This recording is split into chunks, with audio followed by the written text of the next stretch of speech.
এই ঘরের যেদিকে যেদিকে তাকায় সেখান থেকে শুনতে পাই আমার মা যেন হাহাকার করে বলছে, খোকা আমার কোলে আয় খোকা, তোর জন্য আমার বুক ভরা মমতা।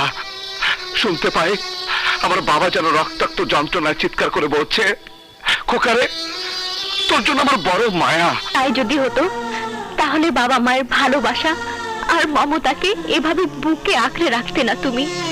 স্যারের স্নেহের কথা মনে করে চোখ থেকে পানি বের হতো না তোমার।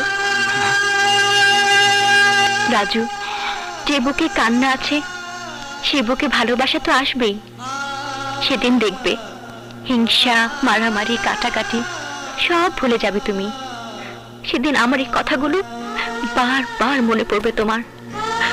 কারো গায়ে হাত তুলতে গেলে দেখবে আমি তোমার সামনে দাঁড়িয়ে আছি।